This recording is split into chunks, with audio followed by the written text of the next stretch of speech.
কুটপি টাকা দেওয়ার পরে পরবর্তীতে আমরা নামজারি আবেদনে ঢুকবো। ঢোকার পরে এখানে মোবাইল নাম্বার দেব।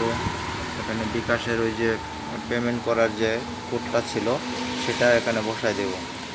বসায় দেওয়ার পরে নির্দিষ্ট দলের অনুযায়ী এখানে যদি কিনা হয় তাহলে ক্রয় দেব। ওয়ারিশ মূল্য হলে ওয়ারিশ সোনা দেব। হেবা হলে হেবা, ডিগ্রি আছে, নিলাম আছে, বন্দোবস্ত আছে, অগ্রিম গ্রহণ করে আর যদি অন্য দলিল চায় সেটা এই মূল্য দেব। পরে আমরা এই ফর্মটা নির্দিষ্টভাবে সুন্দরভাবে সতর্কভাবে পূরণ করব। পূরণ করার পরে আমরা এখানে মোবাইল নাম্বার, এখানে বিকাশে দলিল অনুযায়ী বাকি তথ্যগুলো এইভাবে মালিক হলে মালিকের নাম, 18 বছর ঊর্ধ্ব হলে এই যে একটা বইটা।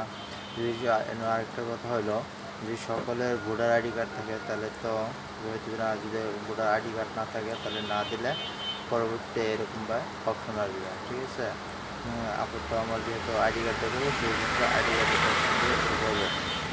এখানে ভোটার নাম্বার, জন্ম তারিখ, যার নামে আর কি খারিজের আবেদনটা হচ্ছে তার নাম, তার বাপের নাম, তার মার নাম, পরে পুরুষ হলে পুরুষ, মহিলা হলে মহিলা, পরে মোবাইল নাম্বার দিয়ে, পরে বিভাগ, জেলা, উপজেলা, মৌজা দিয়ে পরে এই গড়গুলো এভাবে আমি যেভাবে ফিল আপ করেছি এভাবে সুন্দরভাবে ফিল আপ করে পরবর্তী অপশনে চাপ দিতে হবে। পরবর্তী অপশনে চাপ দেওয়ার আগে আমার একটু ভুল হয়েছে, বিকাশে এটা ভেরিফাই করা হয় না। ভেরিফাই করে নেবেন আপনারা সকলে। ভেরিফাই করার পরে পরবর্তী অপশনে চাপ দিলে হ্যাঁ এরকম একটা পেজ আসবে, সেখানে দেবেন। ব্যাস, দেওয়ার পরে একটা মোবাইলে ওই যে মোবাইল নাম্বার দিয়েছেন সেখানে একটা কোড যাবে। এই কোডটা আপনি এখানে বসিয়ে দিবেন। বসিয়ে দিলেই পরবর্তী পেজে আমাদের নিয়ে যাবে।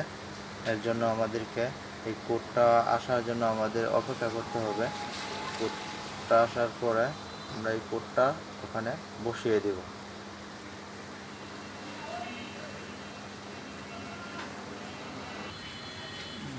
মোবাইলে এরকম একটা কোড আসার পরে আমি এই কোডটা দিয়ে দিলাম। পরে নাম চিহ্ন দিয়ে পরে যাচাইকারী চাপ দিয়ে দিব। চাপ দিয়ে দিলে এরকম এনআইডি কার্ডটা এরকম যাচাই হবে।